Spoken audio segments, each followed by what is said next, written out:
I was meticulously analyzing the final pixel restoration layers for a high-priority client when the aggressive rhythmic pounding on my Seattle apartment door shattered 15 years of absolute blissful silence from the people who discarded me. I am Marley, a 30-year-old image forensic specialist who has spent half my life scrubbing the phantom pains of abandonment from my soul while building a career centered on the clarity of sight. My mother stood in the hallway with phony tears streaming down her face, clutching a medical folder as if it were a holy relic, before demanding I surrender both of my eyes to save her precious Beatrice. She looked me directly in the face without a shred of remorse, claiming that since Beatrice was a model with a shimmering future, my quiet life behind a computer screen made my own vision unnecessary for the family's survival. When I stood my ground, my parents began a relentless campaign of psychological warfare, accusing me of harboring toxic jealousy while trying to steal the very future they had already stolen from me years ago. I did not waste my breath crying over people who viewed my body as a spare parts warehouse. Instead, I calmly reached for a pen to sign the most important documents of my life. Before we dive into the details of how I dismantled their entitlement, I would love to know what time it is and which city you are watching from, so I can see how far my story has traveled. If you believe that no one owns your body except you, please hit the like button, subscribe to join our community, and share your thoughts in the comments below to help others find the strength to set their own boundaries. Starting sentence. Every agonizing memory of my existence began in that drafty Victorian house in Boston, where the air always felt too thin for me to breathe whenever Beatrice entered the room. The architecture of my childhood was built on a foundation of blatant favoritism that everyone in the neighborhood seemed to accept as a natural law of the universe. My parents treated the long hallways like a sacred gallery, dedicated to their firstborn, lining every inch of the mahogany walls with high-definition portraits of Beatrice winning pageant sashes, while my own meager childhood milestones were relegated to dusty, unlabeled boxes in the damp crawl space. I remember sitting at the mahogany dinner table night after night watching Mom hand-feed Beatrice the finest organic portions and vitamin supplements, while pushing a plate of lukewarm, unseasoned leftovers toward me, with a look of such profound disappointment that it made my throat tighten with shame. They invested every single cent of the family savings into her professional portfolio, elite walking coaches, and expensive dental work. Yet they grumbled incessantly about the cost of my basic school supplies or the supposed necessity of my annual medical checkups. The atmosphere in the house shifted from cold neglect to active, palpable hostility when I turned 15, because the increasing financial strain of maintaining Beatrice's rising career required a sacrifice they were all too eager to make at my expense. One rainy Tuesday morning, Mom packed my meager belongings into 2 black garbage bags and told me without blinking that my grandmother's dilapidated house in rural Vermont would be my new permanent residence. She claimed that my presence was suffocating the artistic energy Beatrice needed to flourish, and that the family could no longer afford to feed a mouth that contributed nothing to the spotlight. Dad stood by the foyer during this entire exchange, staring intently at his polished leather shoes and refusing to meet my pleading eyes while I sobbed and begged him to explain why I was being discarded like a piece of broken furniture. He simply cleared his throat and muttered that life was about making difficult choices for the greater good of the family, and that they had simply chosen to bet on the horse that could actually win the race. His words effectively erased my daughterhood with a single cowardly sentence, leaving me to realize that I was never a child to them, but a liability they were finally liquidating. I spent the next several years in a social and emotional vacuum in Vermont, receiving no birthday cards, no holiday phone calls, and not a single dollar of support as I navigated the terrifying complexities of puberty and poverty simultaneously. My grandmother's health was rapidly declining, and I became her primary caregiver at 16, learning to administer medications and manage a household, while my parents flaunted Beatrice's minor modeling contracts in Milan on social media. When my grandmother finally passed away during the spring of my senior year, my parents didn't even bother to attend the funeral or send flowers. Instead, they sent a cold, notarized legal notice informing me that the house was being sold immediately and I had exactly 48 hours to vacate the premises. I found myself standing on a desolate Vermont sidewalk with nothing but a high school diploma, 2 bags of clothes, and a burning, incandescent desire to prove that the child they threw away was worth more than the hollow idol they worshipped. I took on 3 grueling jobs scrubbing greasy restaurant floors at midnight and filing endless paperwork at a local clinic at dawn just to afford the tuition for a community college program in digital forensics. I chose that field because I wanted to learn how to reconstruct what was broken and how to find the truth hidden beneath layers of deception. I realized then that my parents didn't just leave me, they attempted to hollow me out, so that Beatrice could have more room to expand, but they fundamentally underestimated the resilience of a girl who had already survived the worst betrayal imaginable. I made a conscious decision to stop checking their social media pages, choosing instead to build a fortress of independence in a city 3,000 miles away, where the name Marley meant something other than the spare. Every night I studied until my vision blurred and my head throbbed, driven by the bitter irony that while they were obsessed with Beatrice's external beauty, I was becoming a master of internal digital clarity. My bank account stayed dangerously low for years, but my mind was sharpening into a blade, and for the first time in a decade, I felt the intoxicating power of being completely invisible to the people who once made me feel small. I learned to celebrate my own tiny victories in total silence, buying myself a single grocery store cupcake when I landed my first junior analyst role, and crying tears of pure relief in a cramped studio apartment that finally smelled like freedom instead of mothballs and resentment.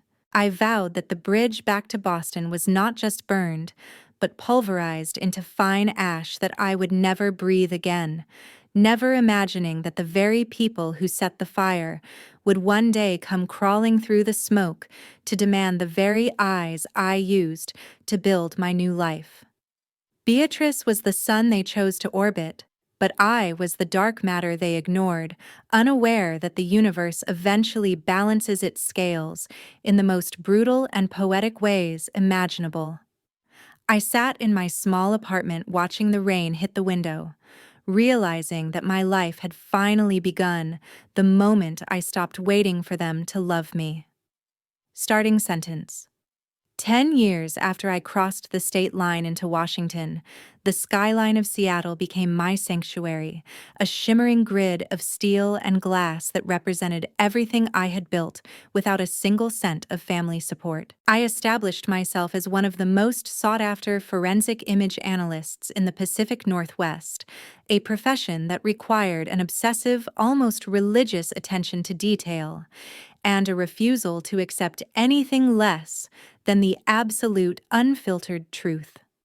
My husband Grant entered my life during a rainy autumn afternoon at a technology conference, and unlike the parents who viewed me as an overhead cost, he looked at me as if I were the most precious discovery he had ever made in his entire existence.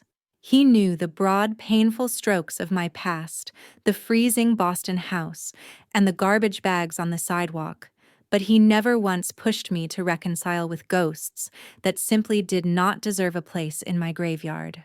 Together, we built a life founded on mutual respect and shared ambitions, eventually purchasing a minimalist condo overlooking the Puget Sound, where the only portraits on the walls were the ones we chose to capture together during our travels.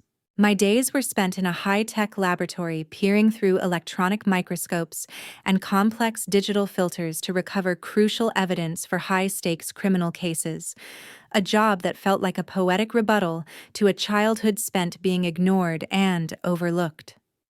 I had reached a point of emotional equilibrium where the name Beatrice no longer triggered a sudden panic attack or a wave of nausea, though I occasionally saw her face on the digital periphery of fashion blogs as her career began to plateau and fade.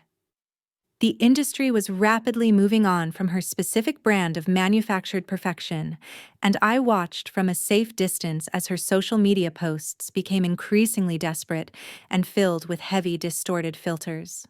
I heard through the grapevine of distant gossiping cousins that she had opted for a series of risky cosmetic enhancements to maintain her youthful edge, a decision that felt tragically on brand for a woman raised to believe her face was her only currency. My life was full. Grant was my rock, and the silence from my parents was a gift I cherished every single morning when I woke up to the sound of the ocean and the smell of fresh coffee. Then the emails started appearing in my junk folder, first tentative, and then increasingly erratic, filled with vague, hollow apologies that smelled like a carefully orchestrated setup for a scam. I deleted every single one of them without reading past the subject line, refusing to let their toxicity contaminate the digital space I had worked so hard to sanitize over the last decade. I was Marley, the woman who restored the broken and found the truth, not the little girl who was broken by the vanity of people who never deserved her love. My professional reputation grew to the point where I was invited to speak at international symposiums, yet I always kept a low profile and used professional aliases whenever possible, fearing that my success might act as a homing beacon for the predators I left behind in Boston. Grant and I celebrated our third anniversary by donating a significant sum to a local foundation for foster youth, a silent tribute to the girl I used to be, who had no one to hold her hand through the terrifying dark. I truly believed I was safe shielded by 3,000 miles of geography and a decade of total estrangement, but I had forgotten that people like Beatrice and Mom do not see boundaries as walls, but as temporary challenges to be overcome. The tranquility of my life was a fragile ecosystem, and the first tremor felt like a cold, sudden breeze through a window I thought I had locked and bolted forever. I began to notice unfamiliar dark-colored cars parked near my office building for hours at a time, and my receptionist mentioned a woman with an abrasive East Coast accent calling repeatedly to ask about my private medical history and insurance providers. The hair on my arms stood up when I realized they weren't just looking for me to apologize, they were actively hunting for something specific. Something they believed I still owed them by virtue of my birth. My independence was an intolerable affront to their narrative of my worthlessness, and the fact that I had thrived in the shadows while their star was fading must have been an insult they could not stomach. I stood in my lab surrounded by digital images of damaged souls I was trying to fix, completely unaware that the most damaged souls I would ever encounter were already boarding a flight to Seattle with a plan to dismantle my life and steal my sight. I looked at the blurred images on my screen, sensing that my own clarity was about to be tested in ways I never imagined when I was a hungry student in Vermont. Every pixel of my current reality was about to be challenged by the distorted reality of my past, and I knew deep down that the final confrontation was unavoidable. I gripped the edge of my desk, feeling the cold metal under my palms, and took a deep breath of the filtered air, bracing myself for the impact of a collision 15 years in the making. I was no longer that helpless teenager, but the shadow of that girl still whispered in my ear, warning me that some monsters never stop being hungry for the things you possess. Starting sentence. On a Tuesday afternoon that should have been reserved for a complex data recovery project, the heavy glass doors of my firm swung open to admit the two people I had spent half my life trying to forget. Mom marched into the lobby with an air of unearned authority and arrogance, her voice booming across the minimalist professional space as she demanded to see the forensic expert who was supposedly her long-lost daughter. Beatrice followed closely behind her, hidden behind oversized designer sunglasses and a thick silk scarf. Her posture slumped in a way that screamed calculated theatrical fragility to anyone watching her every move. My colleagues paused in their tracks and stared in confused silence as this woman, who looked nothing like me in her designer clothes, began to weave a loud narrative of abandonment and cruelty to the young interns at the front desk. I stepped out of my office, my heart hammering against my ribs like a trapped bird in a cage, but I kept my voice as cold and analytical as a crime report because I refused to give them the satisfaction of seeing me sweat. I told them to leave the building immediately, informing them in no uncertain terms that this was a place of business and that they were trespassing on private property they had no legal right to occupy. Mom didn't flinch or show a single ounce of shame.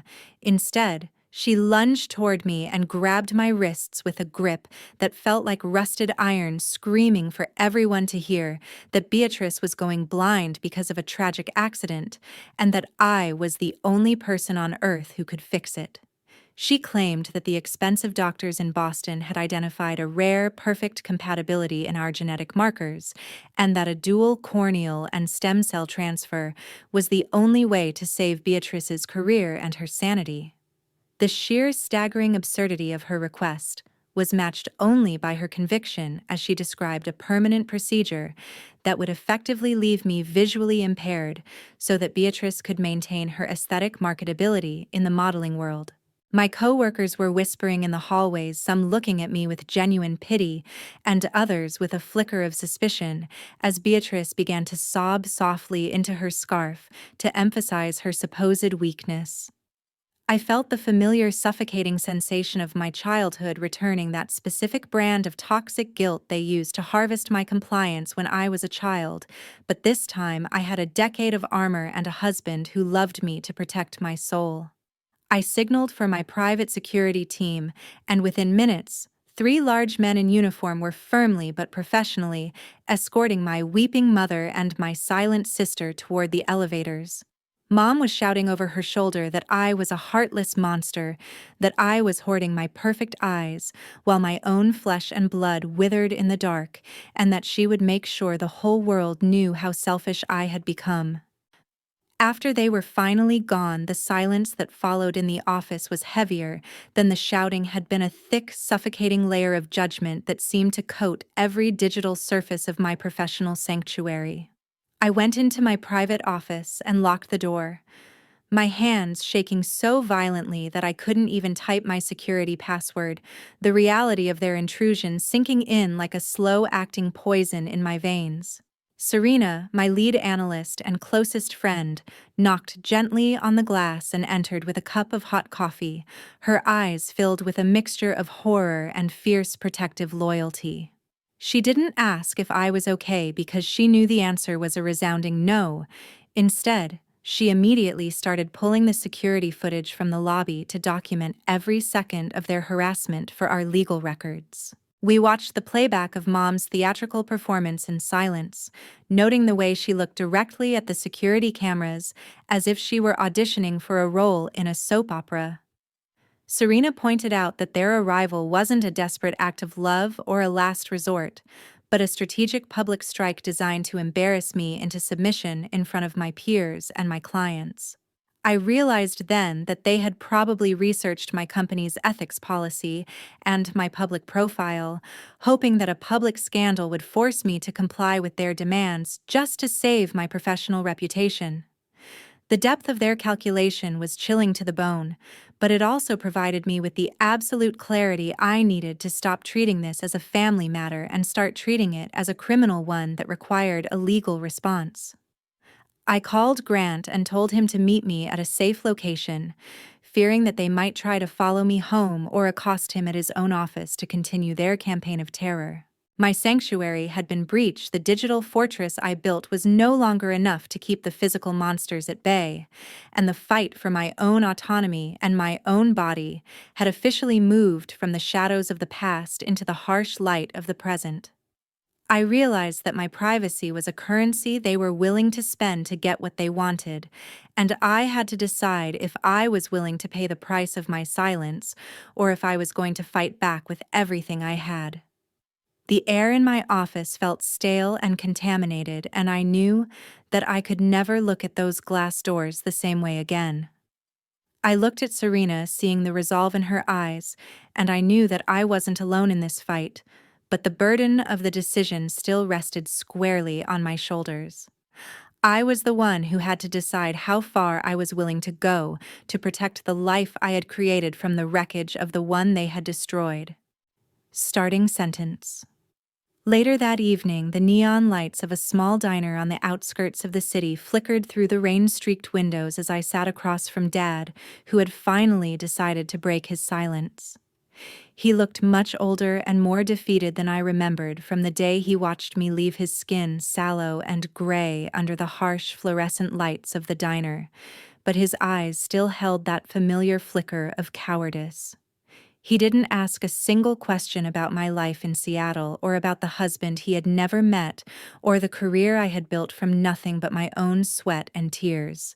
He simply pushed a plate of cold, greasy fries aside and began the scripted speech that Mom had clearly written and rehearsed with him before he arrived at our meeting. He spoke in hushed, urgent tones about the moral obligation of a sister, painting a tragic picture of Beatrice's suffering that was so exaggerated it bordered on the grotesque and the unbelievable. He claimed that the surgeons in Boston had warned them that Beatrice's depression over her fading sight was a greater threat than the physical ailment itself, and that I was the only one who could provide the miracle they needed. I listened in stunned silence as he devalued my entire existence with every breath he took, suggesting that my work was just numbers on a screen and that I could easily adapt to a life of limited vision because I wasn't a public figure like Beatrice was. I felt a cold, hard knot of rage forming in my stomach as I realized that he didn't even see me as a person with rights. I was merely a biological resource to be harvested for the sister he actually loved. I asked him directly where this sense of family obligation was when I was 15 years old and standing on a sidewalk with my life packed in garbage bags, but he waved the question away as if it were a minor error in a ledger. He leaned across the sticky table, his breath smelling of stale coffee and desperation, and whispered that if I didn't comply, Beatrice would lose her mind and it would be my fault for being so selfish and transactional. I told him that I had already consulted with my own medical experts, and that the procedure they were demanding was not only unnecessary, but borderline illegal for a healthy donor to undergo in such a manner. His face hardened instantly, the mask of the concerned and weary father slipping away to reveal the same toxic entitlement that Mom had displayed in my lobby earlier that day. He told me that I was a cold, ungrateful girl who had always been jealous of Beatrice's natural beauty, and that I was using this tragedy to punish them for minor mistakes they made in the past. The conversation ended abruptly when I stood up and threw $20 on the table to cover my coffee, informing him that this was the last cent they would ever receive from me in this lifetime. As I walked out into the freezing rain, my phone began to vibrate incessantly with a barrage of text messages from an unknown number that I knew in my heart belonged to Beatrice. She dropped the facade of the fragile victim and unleashed a torrent of pure vitriol, calling me a waste of space and claiming that Mom was right when she said they should have left me at a fire station the day I was born. She screamed through the digital text that I was stealing her future by keeping my eyes to myself, and that she would ensure I was left with nothing but the darkness she was currently facing. I sat in my car, the rain drumming a frantic and chaotic rhythm on the roof, and read every single word of her hatred over and over until the words lost their meaning. I wasn't just a daughter they didn't want, I was a resource. They felt they owned by right of blood, and their rage was the reaction of a master losing control over a slave. I realized then that the only way to win this war was to stop playing by the rules of family loyalty and start playing by the rules of legal survival.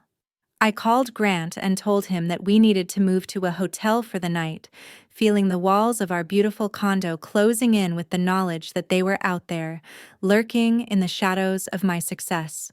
The betrayal was final. The lines were drawn in the mud of their entitlement, and I knew that the next time I saw them, it would be across a courtroom floor where their lies would have no power to hurt me anymore. I watched the wipers struggle against the downpour, thinking about how my father's voice had lost its warmth and become nothing but a tool for my mother's manipulation. Every word he spoke was a betrayal of the small girl who used to wait by the door for him to come home from work. I realized that the man I used to love was gone, replaced by a hollow shell that functioned only to serve Beatrice's needs. The coldness of the night seemed to seep into my bones, and I knew that I would never be able to unhear the things he had said to me in that diner. I drove away from the flickering neon lights, leaving the ghost of my father behind in the rain, and focused on the road ahead where my real family was waiting. I was no longer interested in their reasons or their excuses. I only wanted the peace that they were so determined to destroy.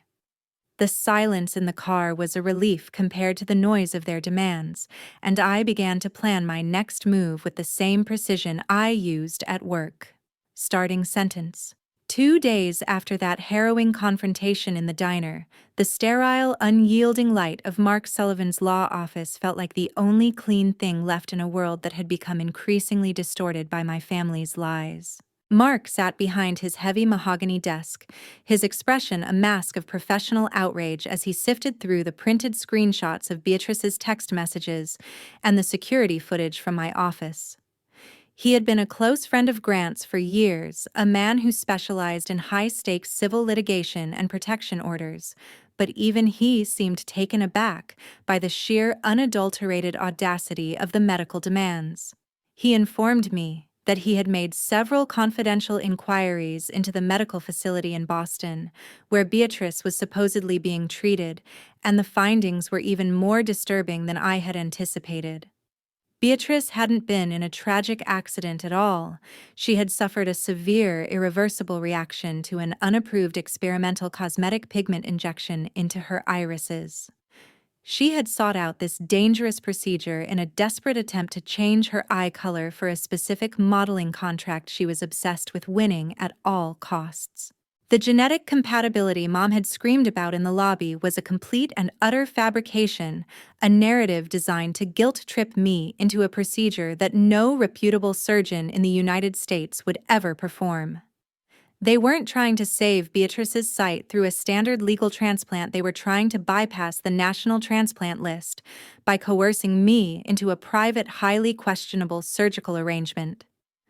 I felt a wave of intense nausea wash over me as the full extent of their deception became clear, realizing that they were willing to maim me for a vanity project disguised as a medical emergency. Mark explained that their actions constituted criminal harassment, stalking, and attempted coercion under Washington state law, and that we had more than enough evidence to secure a permanent restraining order. I looked at the legal documents spread out before me on the desk, the black ink representing a final, unbreakable barrier between my body and their insatiable greed. Grant sat beside me, his hand resting firmly and warmly on my shoulder, a silent anchor in the storm of my own family's making. He whispered that I didn't owe them my vision, my time, or even a single thought, and that the girl who was discarded at 15 had finally found the person who would never let go of her hand. I picked up the heavy silver fountain pen, the weight of it feeling like a weapon in my hand, and signed my name with a precision that reflected my years of forensic training and dedication to the truth. Every stroke of the pen on the paper was a rejection of the guilt they tried to plant in my heart, a declaration that my life was not a subsidiary of Beatrice's vanity. Mark looked at the final signature and nodded slowly, stating that he would file the petition with the court immediately, and that the judge would likely grant a temporary order within hours. He also suggested that we contact the Boston Police Department to report the fraudulent medical claims and the attempts at coercion, as their attempt to solicit a forced organ donation was a serious matter. I walked out of his office feeling a strange, hollow sense of relief, as if I had finally amputated a gangrenous limb that had been dragging me down into the mud for decades. The sunlight of Seattle felt sharper, and the colors of the city seemed more vibrant, as if my own eyes were celebrating the fact that they still belonged entirely to me and no one else. I knew the fight wasn't over yet, that Mom and Beatrice would not go quietly into the night. But for the first time in my life, I was the one holding the legal authority and the truth. I was no longer the invisible, discarded child in the Boston Victorian house. I was a woman who had used the law to draw a line in the sand that they could never cross again. I stood on the sidewalk, breathing in the crisp air, feeling the strength of my own convictions.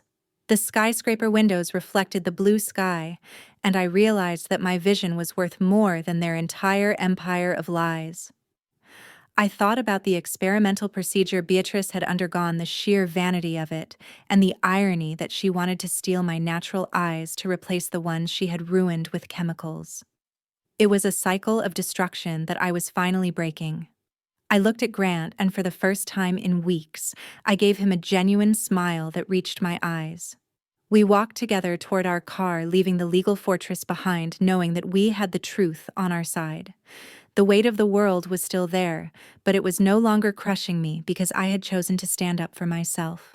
I felt a sense of power that I had never known before, the power of a woman who knows her own worth and refuses to let anyone diminish it.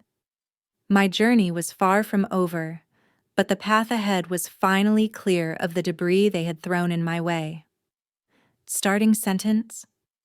The morning of the court hearing arrived with a biting, persistent chill that seemed to seep through the granite walls of the King County Superior Court, a fitting backdrop for the final dissection of my family's entitlement.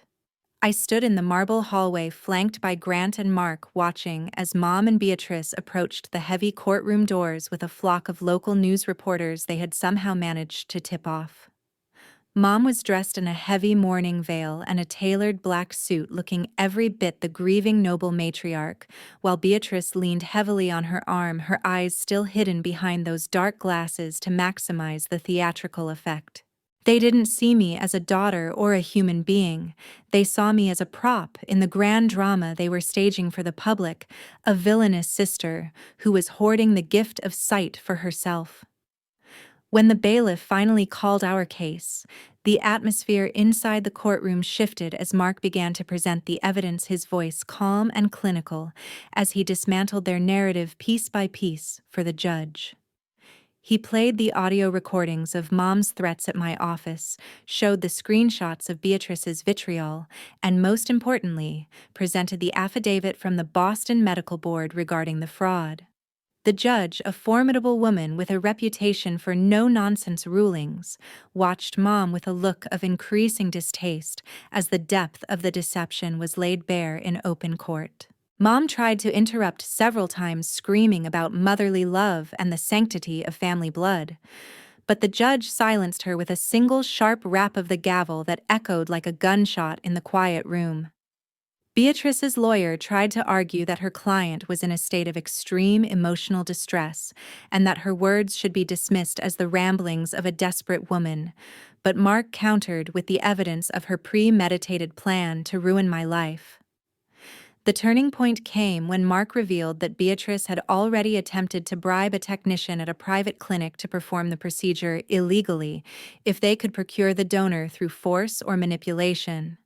The courtroom fell into a shocked, heavy silence as the realization hit everyone that they weren't just asking for a donation, they were planning a medical kidnapping under the guise of necessity.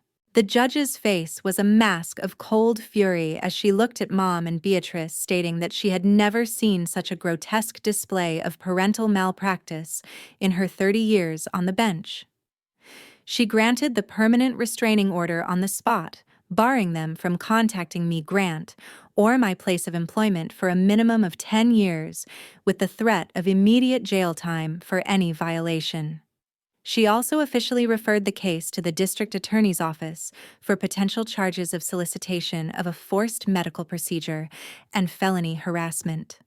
As we exited the courtroom, Mom lunged at me one last time, her face contorted in a mask of pure, unadulterated hatred, shouting that I would regret the day I was born, and that I was a murderer of my sister's dreams. Beatrice stood behind her silent, now that her glass and silk facade had been shattered by the truth, looking smaller and more pathetic than I ever could have imagined in my worst nightmares.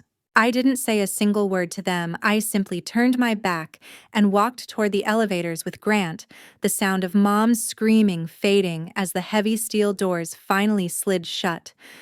I felt a weight lifting off my chest that I didn't even know I was carrying, a profound sense of closure that had been 15 long years in the making.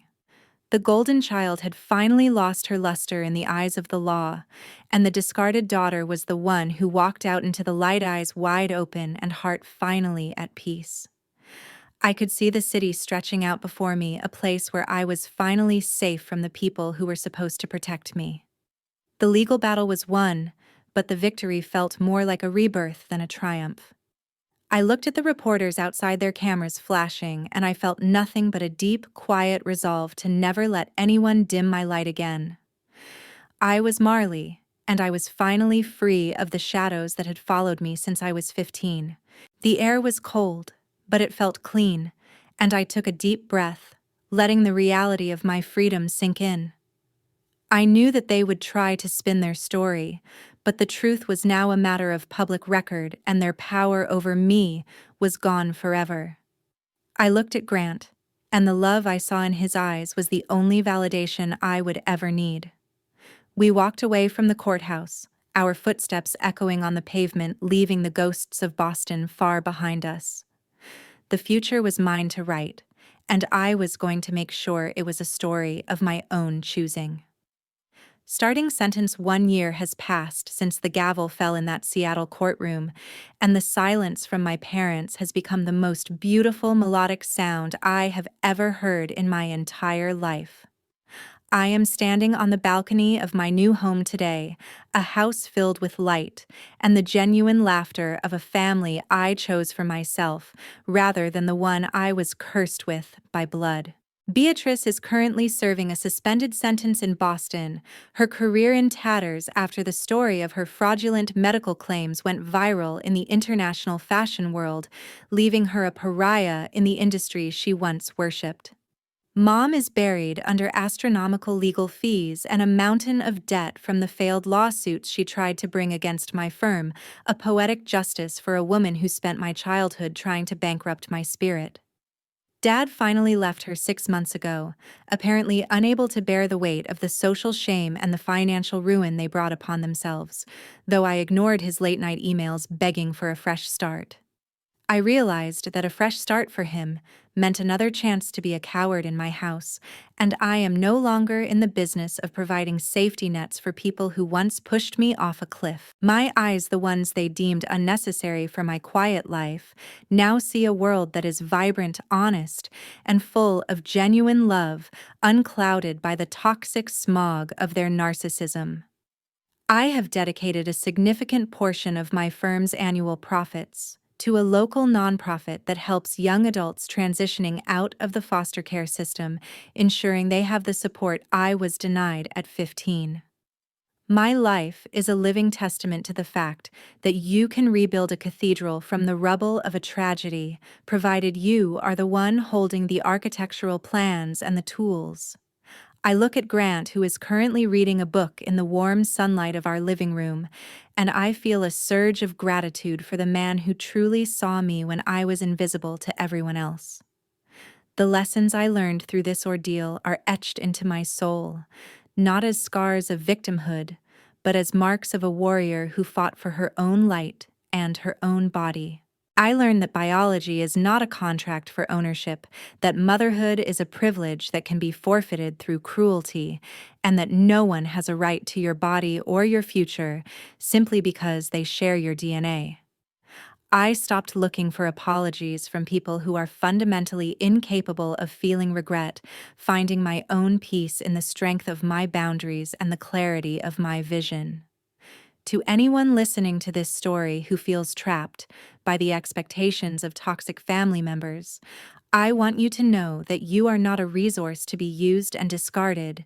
You are the author of your own story. It takes immense soul-crushing courage to sign that paper, to walk through that door, and to say no to the people who raised you, to say yes to your own destruction. But on the other side of that no is a life that is entirely and beautifully yours, a life where you don't have to apologize for existing or for keeping your own light burning. I stood there watching the sunset over the Sound, thinking about how far I had come from that lonely girl in Vermont. Every pixel of my life now has a purpose, every memory has a place, and none of it belongs to the people who tried to steal it. I am no longer afraid of the dark because I have learned how to create my own light, and that light is more than enough. Thank you for listening to my journey from the shadows of a Boston house to the heights of Seattle. It has been an honor to share my truth with you. If this story gave you a sense of hope or the courage to set your own boundaries, please share your thoughts in the comments, as your perspective might be the very thing someone else needs to hear today. Don't forget to like and subscribe to support more stories of resilience and justice. And remember that your life belongs to you, and only you. Never let anyone take that away. I am Marley, and for the first time in 30 years, I can see everything with perfect clarity, and the view from here is absolutely breathtaking and full of hope. This story is my final word on the matter, a testament to the power of self-respect. I hope you find the same strength in your own life that I found in mine. Let us all stand together against the entitlement of those who think they can own our bodies or our futures. Your voice matters. Your life matters, and your vision belongs to you alone. Goodbye, and thank you for being a part of my journey toward the light. I look